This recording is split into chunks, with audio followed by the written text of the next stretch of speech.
If you love mysterious and emotional stories based on true events, then you've come to the right place. Before we begin, make sure to subscribe to the channel, press the bell icon, and stay till the end, because today's story will take you on a journey through war, pain, hope, and survival. The year was 1947. The war had ended, but for many German soldiers, a new nightmare had begun. Among them was Climax, a German soldier who, along with his companions, was captured by the Russian army.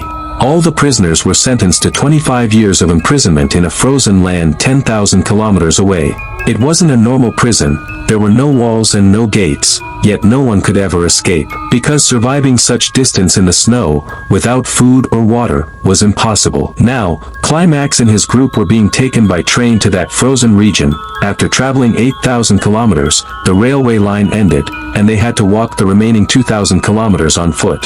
The cold was deadly, food was scarce, and many soldiers died along the way. After 1.5 years, the survivors finally reached the camp where hundreds of German soldiers were already imprisoned. They worked there for 2 years, facing harsh torture from the Russian guards. No one dared to escape, except Climax.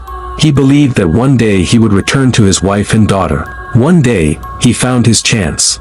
He hid inside a coal-carrying machine, hoping it would take him back to his city. But his fate betrayed him. The wagon stopped, and Russian soldiers found him. As punishment, they locked him in an open-air cell in freezing cold and heavy rain. All night, Climax shivered between life and death. In the morning, a soldier took him out, looked at him, and said that his comrades are waiting for him. Breathing a sigh of relief, as Climax enters the prison, he realizes that his comrades are waiting for him. What did this mean? All these comrades were standing there with weapons in their hands, waiting for him. Because of his escape, his other comrades were also deprived of food for 5 days. After which, all these men beat him severely, leaving him severely injured. Now, because Climax was seriously injured, he is taken to a doctor for treatment. As soon as Climax regains consciousness, he requests the doctor to please write a letter to his wife, but the doctor refuses. Tells him that no letter can be taken out from here. Tells doctor. Climbing the prison is surrounded by coal dust, from which coal dust constantly flows, which is poisonous to our bodies. The doctor tells Clem his story. He, too, was a German soldier who had been imprisoned there. He tried many times to escape, but he failed. After that, he accepted this life. Even after that, he often considered escaping, but when he learned he had cancer, he never tried again. The doctor tells him, "You have the courage to escape, so I will definitely help you." Afterward, the doctor gives him a warm coat, some food, a gun, and some pills that could be useful to him in difficult times. He also tells him how to escape. In the darkness of the night, Climax escapes along that route. He knows he has to travel 14,000 kilometers to reach his home, but he remains determined to escape. When the soldiers hear of Climax's escape, they immediately rush to the doctor, but upon reaching there, they discover that the doctor has already taken his own life. The soldier then goes to Climax's companions to investigate and interrogate them, but even there, no one knew anything about him. Nearly 5 days had passed since Climax's escape. Warden's team had searched a 100-kilometer area nearby, but they couldn't find him anywhere. Traveling more than 100 kilometers was impossible for a single person, so Warden's team tells him that they think Clement must be dead, but he knew that Clement was very strong and couldn't die so easily. The scene cuts and we are shown Clem, who had been gone for almost 15 days and had now run out. Clem's energy had become so low that he couldn't even take a step forward, and he collapsed on the snow. When he regains consciousness in the morning, he sees a seal in front of him. He immediately takes out his gun and tries to hunt it, but his shaking hands miss the target. However, Clemens somehow manages to go after it because Clemens desperately needs food, and hunting it was crucial. Unfortunately, a piece of ice breaks under his feet, severely injuring his foot. Despite all this, he manages to catch the seal. He makes a cut inside it, boils its flesh, and applies it to his foot, which reduces the pain and the wound. While Clemens' food problem was solved, he still had a long journey ahead. Clemens begins his journey again. A little further on, he sees a dead tree, but upon seeing it, Clemens becomes so overjoyed as if he's found something. He runs towards it. He goes to that tree and hugs it. He takes it, because he realized that the snow would soon end. A little further on, the forest slowly began to open up, and the snow began to thin. This made Cleven very happy, and his hope soared. Cleven went into the forest, lit a fire, and slept soundly tonight, not worrying about what might happen tomorrow. But, to Clement's dismay, a dangerous storm strikes, causing a tree to break and fall on him, leaving him unconscious. The next morning, some people who had come to the forest for hunting spot Clem. They help him and take him with them. Now,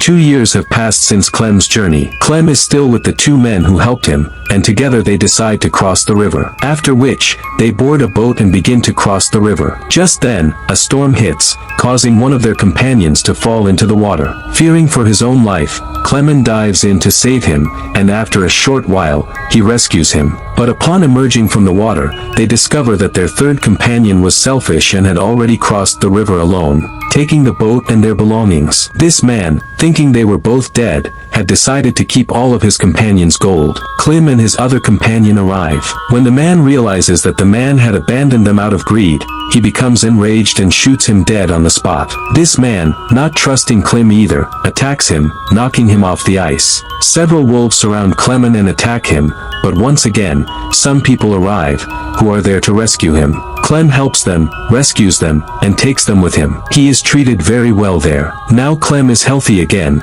but troubles seem to refuse to leave him. He learns that Verdun has spread his wanted posters all over the world. Now Clem could be caught at any time, so he wants to escape from this place. The people here were very kind. They sent Clem off with a lot of clothes, food, and a dog. Another year had passed since Clem's journey, and now Clem had come to a factory where people feed him. After feeding Lemon, the owner tells Clem that their freight train will take him to the next station. Clement happily leaves, but the owner had already seen his wanted poster and had already given Clement's information to the soldiers waiting at the next station. Now all these soldiers are waiting for Clem. They chase them, after which Clem escapes and climbs onto a bridge, after which Cleven escapes by jumping onto a moving train. A lot of time has passed, and Cleven's condition is dire. He arrives at an area where he is extremely hungry, but no one gives him food because he has no money. 2 women who were watching him are very fond of him and give him half a loaf of bread, which Cleven eats and regains some energy. He then enters a church where a man in the church gives him a passport with a picture exactly like Cleven's. Cleven doesn't believe it, as he's already been deceived. He tells him, "I know you want to hand me over to the soldiers." The man doesn't say anything in response, just gives him his passport and leaves. Clem takes his passport and wallet from the man and leaves. Now, Clem is very close to his destination. He just needs to cross the Russian border, for which he hires a van. The van made his journey much easier, but now he has to walk again. He moves on. Clem approaches the staff and shows them his passport. Clement is very nervous, worried that they might recognize him, but nothing happens. The staff returns his passport, and Clem moves on. Now, Clement faces Verdun, whom he must face to cross the border. Clem has now crossed Russian territory and is no longer a Russian prisoner. Still, seeing Verdun in front of him, he becomes extremely nervous and remembers all the hardships he faced in the past. When Lemin passes in front of the warden, terrified by the hardships he endured in the past 7 years, the warden simply tells him that this was a fight between 2 soldiers, which he has won, and that he is free now. Hearing this, he feels some relief. After that, Clem leaves and we are shown a church where Clem's wife and daughter are sitting and praying. Clem had not even called out to his daughter when she turned around, hoping it would be her father. Seeing her father, she becomes overjoyed and runs to embrace him. After which, Clem's wife also becomes overjoyed to see him and goes to him and embraces him. Clem, too, had reached them after enduring the hardships of the past 7 years in their love. With this, the movie ends here.